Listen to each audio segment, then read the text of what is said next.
Sud Radio, 6h-10h, le grand matin été. Avec le coup de main du jour, aujourd'hui, nous allons parler de TOTE, l'école diplômante de français à destination des migrants. Et votre invité, Benjamin, c'est Félix Guyon, le délégué général de cette association. Bonjour Félix Guyon. Bonjour. Alors, cette école TOTE, elle a été fondée en 2016, mais déjà en 2015, vous avez commencé à avoir l'idée de cette école. Expliquez-nous comment elle vous est venue cette idée de mettre une école justement en place pour ces publics-là, ces demandeurs d'asile notamment, pour qu'ils apprennent à lire. Comment elle est née cette idée ?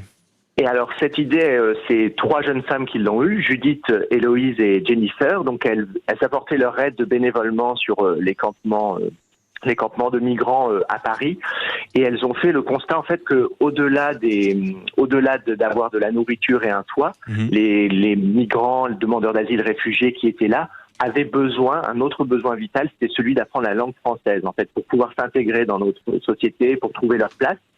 Il était vraiment vital pour eux de pouvoir communiquer. Tout commence par le langage. Donc elles ont laissé leur activité pro derrière elles et elles ont créé l'école TOTE, donc transmettre un horizon à tous. Et c'est aussi le nom de la divinité égyptienne du savoir, voilà. Qui a créé le langage justement pour transmettre ce savoir et transmettre toutes ces connaissances. C'est ça l'idée, c'est d'aider ces réfugiés finalement et de leur donner des cours de français tout d'abord. C'est ça vraiment le premier but. Comment ça se passe au niveau de cette formation ? Alors, en fait, on propose des sessions de 16 semaines avec tout d'abord un tronc de 160 heures de français langue étrangère qui sont enseignées par un professeur diplômé. Donc, c'est une école vraiment avec une idée de professionnel, avec également des ateliers artistiques pour apprendre le français un peu autrement, des ateliers emploi aussi pour se familiariser avec le monde du travail. Oui, parce qu'il n'y a pas que la langue, le français que vous donnez justement à apprendre à ces migrants. Tout à fait. C'est le français, mais avec une visée un petit peu d'intégration et de pouvoir avoir un niveau qui va leur permettre de se débrouiller dans la vie quotidienne. Mais on organise aussi des sorties culturelles, des sorties conviviales. Et puis comme c'est des publics qui sont souvent vulnérables, en fait, on a mis en place un pôle d'écoute psychologique, des pôles d'assistance sociale, juridique et d'orientation professionnelle, voilà, pour vraiment aborder tous les problèmes qu'ils peuvent rencontrer au quotidien et qu'ils puissent se concentrer à 100% sur l'apprentissage du français.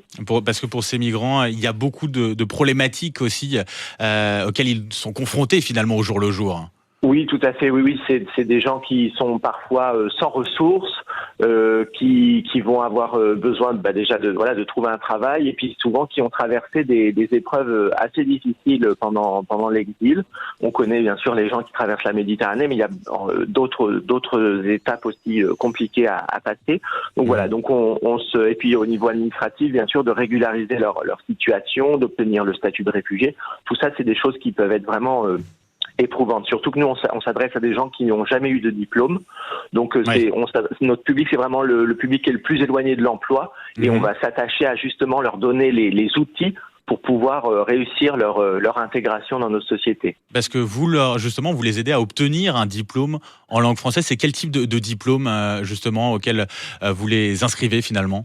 Alors, donc, il y a selon les niveaux, puisque nous, on s'adresse à des gens qui sont analphabètes. Donc, on leur fait passer un diplôme reconnu internationalement qui est le diplôme d'études en langue française. Donc, on fait le diplôme d'alphabétisation et le DELF, donc, jusqu'au niveau A2. Donc, le niveau A2, c'est un niveau qui va être compatible avec une entrée sur le monde du travail, qui va permettre de parler de soi, d'avoir une conversation de base, de comprendre des consignes, de décrire un peu ce qui se passe autour. Donc avec ce niveau, ils vont pouvoir se débrouiller et pouvoir envisager une entrée sur le monde du travail. C'est très étonnant parce que ça veut dire qu'en 4 mois, finalement, 4 mois seulement, on arrive justement à leur faire apprendre le français et à se débrouiller finalement avec cette langue qui est pas facile quand même. Oui, tout à fait. C'est une langue qui est effectivement très difficile. Mais voilà, en fait, notre dispositif est vraiment intensif et puis on prend vraiment soin d'eux, on s'occupe vraiment individuellement d'eux en prenant leurs problèmes spécifiques en charge. Et donc en 4 mois, parfois 8 parce qu'on leur permet de faire 2 sessions de suite, ils vont atteindre un niveau, alors qui ne sera pas un niveau comme vous et moi, mais en tout cas qui leur permet de se débrouiller suffisamment pour pouvoir se débrouiller dans la vie quotidienne. Donc c'est vrai que c'est des gens de toute façon qui ont une grande volonté, qui ont vraiment très envie de s'intégrer. Donc, quand on a une volonté, qu'on a traversé autant d'épreuves, on est vraiment très efficace pour apprendre une langue. Billy, Une petite question très importante. Vous fonctionnez avec les dons. Est-ce que chacun peut vous aider ? Tout à fait. Déjà, c'est une école qui a été ouverte avec la plateforme de financement participatif Ulule. Donc voilà, les 3 jeunes femmes qui avaient commencé ça avaient récolté 66 000 euros en quelques mois. Et aujourd'hui, effectivement, alors on a aussi des subventions, on répond à des appels à projets. Mais c'est vrai qu'on a vraiment besoin de dons des particuliers, donc c'est très facile. Il suffit d'aller sur notre site, donc tot.eriser.eu. Et là, on peut faire des dons pour notre école. C'est vrai qu'on en a besoin pour faire fonctionner tout ce gros dispositif global professionnel. Ça coûte combien, justement, pour une session, pour un étudiant chez vous ? Alors, une session un étudiant, on est autour de 1700, 1800 euros pour 4 mois pour un étudiant. Voilà, donc ça va payer le professeur, les locaux, tous les gens, la psychologue, l'avocat, tous les gens qui travaillent avec eux. Donc, pour 1800 euros, on a 4 mois d'une formation pour un étudiant. Et ben voilà, l'appel aux dons est lancé. Merci à vous, Félix Guyon. Merci, je le rappelle, beaucoup. Vous êtes délégué général de l'école TOT que vous nous avez fait découvrir, qui aide les réfugiés à décrocher un diplôme de français. Et l'école TOT qui fait partie de ces associations qui participent aux Nuits du bien commun avec cette levée de fonds qui aura lieu la prochaine. Ce sera dans la soirée du mardi 19 novembre et ce sera au théâtre Mogador de Paris. Et voilà, à votre bon cœur pour apprendre notre langue. Le premier don, c'est 25 euros, peut-être à votre portée. En tous les cas, on vous le souhaite. À suivre dans un instant, c'est Sarlat qui nous ouvre ses portes des Tours de France. Nous y serons avec Xavier Louis et puis Romain Gros, député de La République En Marche. Vous le savez, il est député de la première circonscription des Pyrénées-Orientales. Et il a vu sa permanence a été dégradée lors de la 37e journée, 37e acte des Gilets jaunes. On va pouvoir en parler effectivement avec lui. Il sera notre invité dans quelques minutes.